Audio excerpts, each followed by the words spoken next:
pouquinho sobre a área clínica. E eu que entrei em contato com você, né? Sou a Beatriz, a gente já esteve em outro trabalho aí, fazendo uma entrevista. E vou deixar meus colegas se apresentarem aí, para você conhecer um pouquinho eles melhor. Tá joia. Isso, tá mesmo. Eu sou o Gustavo, viu? Prazer. Novamente, Prazer. obrigado por ter aceitado, que tá sendo difícil, viu? Tá sendo difícil conseguir alguns psicólogos aqui para fazer essa Já passei muito por isso. Verdade. Nossa, eu já tô com a cabeça... Nossa, que é tanta coisa que é. Mas meu nome é Ana, igual a gente falou, é um prazer ter você aqui. E vai ser algo muito tranquilo, vai ser poucas perguntas, a gente não vai poder sair também da linha de perguntas que a gente já tinha programado e a professora autorizada, então vai ser uma coisa de uns 10 minutinhos no máximo, vai ser algo bem de boa, tá bom? Tá joia. Você fica à vontade aí. Quando o Gustavo der o início da gravação, você pode começar. É verdade, Tamir, esqueci de falar. Aí vai ter a gravação, tá tudo certo, né? Vai ter problema com você ter essa gravação ou não, né? Tudo certo. Pode gravar. Beleza. Aí, gente, eu já comecei até mesmo a gravação aqui. Aí, se você se importar, Bia, você já pode começar. Eu só vou desativar minha câmera aqui para ter vocês. Aí, qualquer coisa, a gente entra na reunião, não tem problema. Então, vou começar a fazer as perguntas, né? A primeira pergunta é: qual foi a maior motivação para a escolha da área? Então, eu me formei na PUC, né? E lá a gente também teve a oportunidade de fazer alguns estágios em áreas diferentes. Fiz estágio na área do trabalho, na psicologia social, e a clínica sempre atravessou minha formação. Nem era minha primeira opção, mas quando eu me formei, assim, quando eu encerrei minha formação, eu tinha a oportunidade de trabalhar com a clínica, né, de começar a trabalhar realmente com a clínica, fora de área acadêmica, fora de faculdade, e me encantou, assim, a possibilidade de ver uma história nova todo dia, de ver a superação das pessoas, de trabalhar com essa potência humana, né, é o que me encanta. Muito bom. Quais competências você considera indispensáveis para o profissional ter para atuar nessa área? Na área clínica, eu acho que todo profissional ele tem que ter um cuidado com a ética, sabe? Estou aqui do lado de fora, porque lá dentro está tendo atendimento. Mas eu acho que muito, muito, muito cuidado com as questões éticas. Ter a dimensão de que você está lidando com o que tem de mais delicado no outro, sabe? De entender esse lugar, entender essa responsabilidade.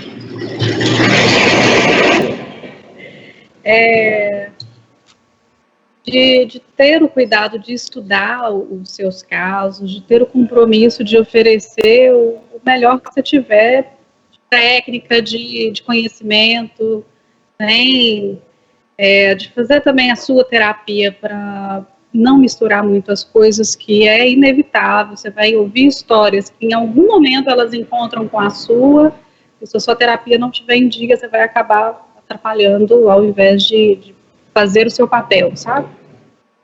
É o que me chama mais atenção, assim, quando eu tenho uma crítica para fazer de algo que chega no meu conhecimento, que eu considero uma falha nessa atuação, a falha está de encontro com isso, assim, uma falta ética, sabe? Uma falta com esse compromisso com o outro, com o que precisa fazer, com o conhecimento da teoria, vai mais ou menos nesse ponto, na minha opinião, né? Entendi. Qual foi a maior responsabilidade como psicólogo no contexto que você está inserido? A maior o quê? Responsabilidade como psicólogo. Eu me preocupo muito em prestar um bom serviço. Para tudo que eu faço, assim, cada decisão que eu tomo, eu quero ter o cuidado de que seja a melhor decisão pensando no processo terapêutico do meu paciente, sabe? Aqui eu trabalho aqui no projeto social, que vocês vieram aqui, né? Então, eu faço esse atendimento social aqui, faço atendimento particular. A grande diferença desses dois está mais no valor, né? Pelo menos aparentemente. Então, a decisão de cobrar um valor, de cobrar outro valor, é muito baseado no que vai refletir, no que isso significa para o meu paciente. Quando ele pede para remarcar uma consulta, se ele falta, se ele vem, tudo eu tento avaliar pensando nesse processo dele, sabe? E acho que essa é a maior responsabilidade, não perder a dimensão desse processo, de estar prestando um serviço, de fazer isso bem, sabe? Mesmo num dia que a gente não está legal, mesmo com os atravessamentos, assim, do paciente, tem um paciente que falta muito. Eu, na verdade, na prática, eu tenho 2 pacientes que faltam muito, cada um por um motivo.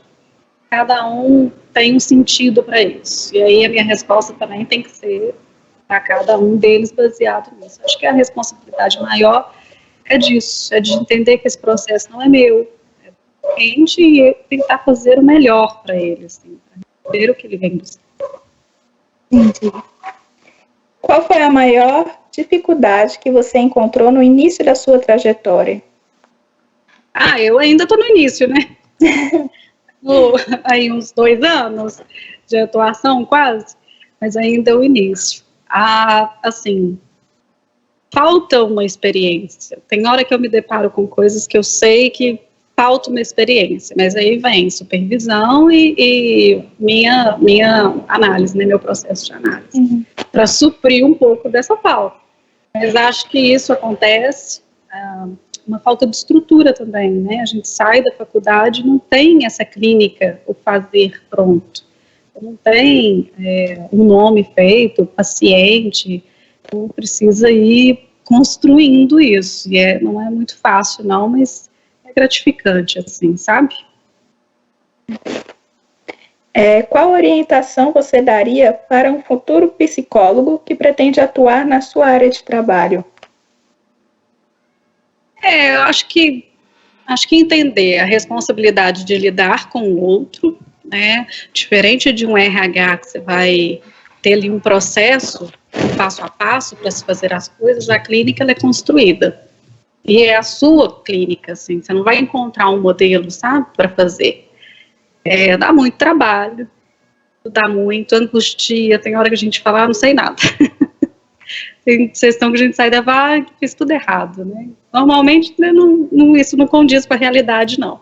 Mas é essa sensação de estar sempre caminhando, de estar sempre no início, inclusive, de estar sempre tendo que estudar, que buscar mais um pouco, que melhorar o fazer, que pensar sobre o que eu estou fazendo, como que está sendo feito, se é isso mesmo.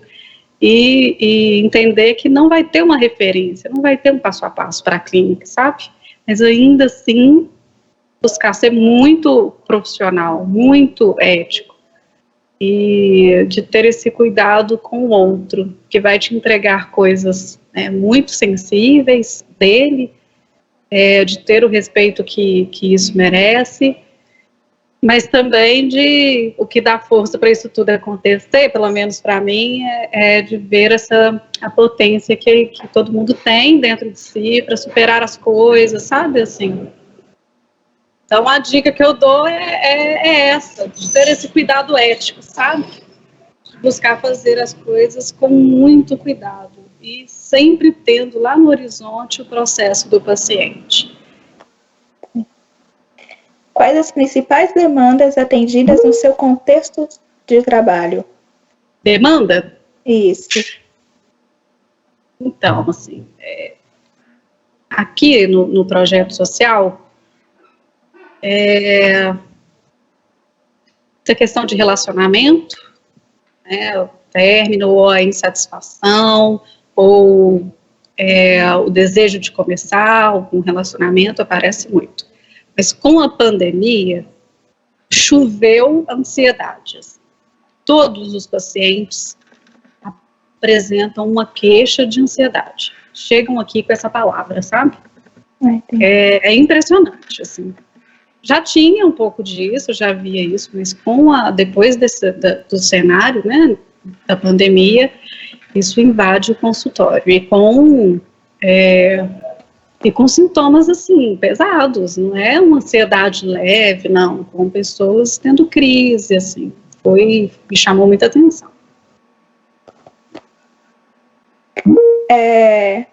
Agora, né, já vai começar a entrar um pouco no tema da pandemia. Como a pandemia pode afetar no nível da ansiedade do paciente, né? Exatamente o que você acabou de falar. Parece que até acertou com a antecedência. É evidente, fica concreto na clínica como que as pessoas vivem esse momento, né, que nós estamos passando no mundo. As pessoas, eu tinha pacientes antes, né, e aí eu dei um tempo e voltamos, após um período assim. E aí as questões que eles traziam antes, elas somam a pandemia, e com esse agravante de ansiedade. Um paciente que já chega aqui com crises de ansiedade, com diagnóstico, inclusive, de um médico, tomando medicação, né, com a pandemia, um trabalho que estava encaminhado, que já tinha dado alguns passos, muda a direção, ou o paciente regride um pouco, mas a gente tem que construir uma nova forma de fazer. Parece que muda tudo, sabe? Eu estava seguindo uma linha de trabalho, que eu estava ajudando o paciente num caminho que ele tinha escolhido para lidar com isso, vem a pandemia e atravessa isso. Por exemplo, eu sempre recomendo aqui uma dica para o meu paciente, principalmente de ansiedade e depressão, de buscar uma atividade física, porque eu acho que tudo caminha junto. Trabalhar o psicológico e o físico faz toda a diferença, uma boa alimentação. Então, um paciente que estava fazendo uma corrida, uma caminhada, ele já teve que suspender. E aí já fica frustrado por causa disso. Então, assim, a gente teve que lidar com a pandemia na prática. Entra para dentro do consultório e toma boa parte do atendimento. Você está atendendo de forma remota? Se sim, seus pacientes têm tido certa resistência com atendimento online? Como você tem superado isso? Os meus pacientes aqui do projeto, eu não atendo online.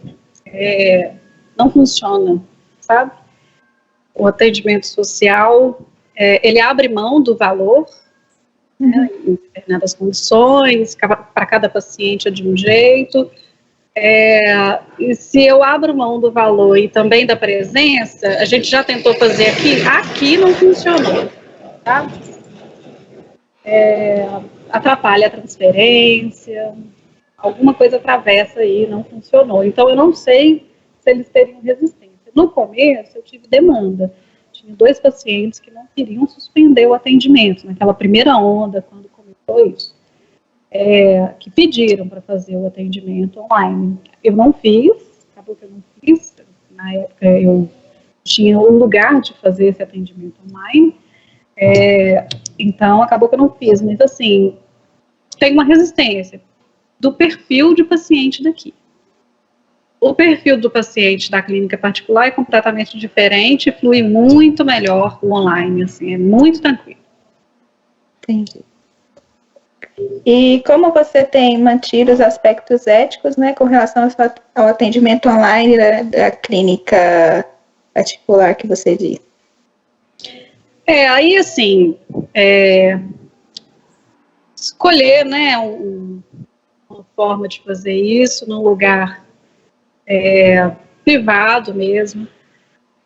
Tem que falar isso com o paciente, porque eu já atendi também paciente que estava na sala com visita. Ai, gente, meu Deus. Nossa. Mas aí assim, né, eu pontuar a necessidade da gente criar um cenário parecido com o que seria o presencial, é uma coisa que é uma questão, eu já vi que eu tenho que fazer isso tem que ficar claro, Os meus registros também acaba que é mais difícil, porque aí eu aqui no projeto a gente registra fisicamente, tem um armário, tem lugar de guardar. Online, sim, aí acaba que eu faço um registro também online e deixo salvo numa nuvem, sabe? Mas é uma questão também que eu tive que pensar antes de começar os atendimentos online, de como eu faria isso. E no mais, é a mesma coisa do particular, do presencial, mesma coisa, assim, tudo flui mais ou menos do mesmo jeito. Sim. Então, nós acabamos as perguntas. Te agradecer novamente, Tamires. É realmente muito... Quer falar, Ana? Não. Porque eu pensei que você queria falar. É muito rico, né, ter Posso a fazer sua uma pergunta? Pode fazer, Gustavo. Danilo. O Danilo. Desculpa, Danilo. Boa tarde, gente. Acabou que você nem... Boa tarde, Tamires. Eu não estou mostrando o rosto aqui porque eu estou no serviço aqui. Aí eu consegui uns minutos aqui para a moça me liberar, mas se quiser eu mostro também. Eu estou aqui, tá? Eu estou vendo tudo. Eu queria fazer uma pergunta para você, Tamires. Em questão da pandemia, é a última, rapidinho, tá, gente? Não vou trabalhar ninguém, não. Qual você acha, assim, que vai ser o grande aprendizado pós-pandemia para todos, profissionais, quanto alunos e pacientes? Eu acho que é um processo muito individual. Acho que a clínica aqui me mostra que a pandemia atravessa a vida das pessoas, nada discreto, né? Assim, é bem pontual, mas eu acho que é muito individual. Cada um viveu essa pandemia mais ou menos de um jeito particular, assim, tocou em pontos particulares. Mas, de maneira geral, se eu escolhesse alguma coisa, seria essa capacidade de se reinventar, né? O atendimento online, por exemplo, não passava na minha cabeça, não gosto. Mas acabou que com a pandemia não teve jeito, sabe? E aí fui fazer, vai dar um jeito, tem que fazer, tem que aprender a mexer no aplicativo, tem que aprender a ver as coisas na tela que eu faria no presencial, sem nem pensar. Agora, para a tela, eu tive que adaptar, eu tive que me esforçar. Então. Mas, de maneira geral, com tudo, né? Com sala de aula, vocês, alunos, né? Não sei se vocês já faziam alguma disciplina online, né? Eu, na minha formação, eu fiz uma para nunca mais. Mas que todo mundo conseguiu aí encontrar uma maneira, né, aos trancos e barrancos, mas caminhando, que eu acho que é o que é muito importante, mantendo esse movimento de dar seguimento nas coisas, sabe? Eu acho que se eu escolher um aprendizado geral para todo mundo, acho que fica esse. Ok, obrigado, tá? Boa tarde, gente. Por nada. Boa tarde. Mais alguma pergunta, gente? Não, estão bem esclarecidas, tá? A Miri fala muito bem. Foi um prazer conhecer você. Eu não te conhecia, né? A Bia, eu te conheci pessoalmente, eu não. Mas foi muito bom, foi muito leve, foi uma entrevista muito tranquila. Então é isso. Obrigada mais uma vez. Você não tem noção do quão você tem ajudado a gente com isso. Tá bom? Tá mesmo. Por nada. Não, pode agradecer, perdão. É o quê? Não, é porque eu acabei interrompendo, mas o que eu diria, a pergunta que eu faria seria mais ou menos o que você entrou na pergunta do Danilo, porque muitos perguntam como que os pacientes se adaptaram à pandemia, ou atendimento remoto, ou algo do tipo. Só que tem a questão dos próprios psicólogos se adaptarem à pandemia e ao atendimento remoto, né? Porque, querendo ou não, é um atendimento diferente e que muitas vezes pode ter a resistência tanto do paciente quanto do próprio psicólogo. Com certeza tem. Aí você mesmo teve. É a mesma coisa, flui do mesmo jeito, mas é isso, assim, o olhar é através da tela, né? E principalmente porque minha abordagem é a psicanálise, acaba que isso vira uma questão. Preciso ter o cuidado, sabe? De fazer o que eu faço aqui presencialmente. Mas dá certo. Tem que dar certo, né? Não tem a outra opção. Tá, assim, gente, vocês que vão começar, peraí que minha bateria. Vou ver a minha bateria. Para vocês que vão começar, assim, a dica é vai fazendo, tá? Vai pro movimento. No meio do caminho, vocês resolvem o que tiver que resolver. Fique esperando o perfeito, o ideal, porque não tem isso. Né? Na prática, a coisa acontece do jeito que tem que acontecer mesmo. Claro que com todos os cuidados, sem perder essa dimensão ética do cuidado profissional mesmo, mas o resto dá-se um jeito. Muito obrigada mesmo, Tamires. Eu espero que a gente possa, né, ter outra oportunidade de estarmos juntos novamente, né? Talvez de uma forma presencial, né, em outro trabalho, né? Eu prefiro, viu?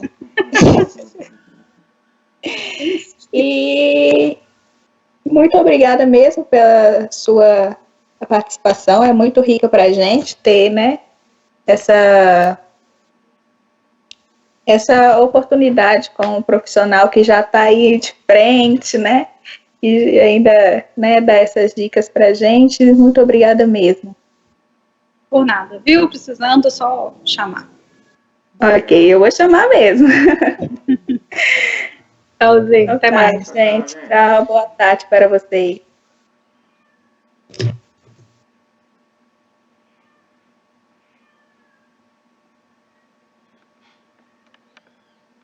Aí pode encerrar, Bia, que eu vou terminar a gravação aqui.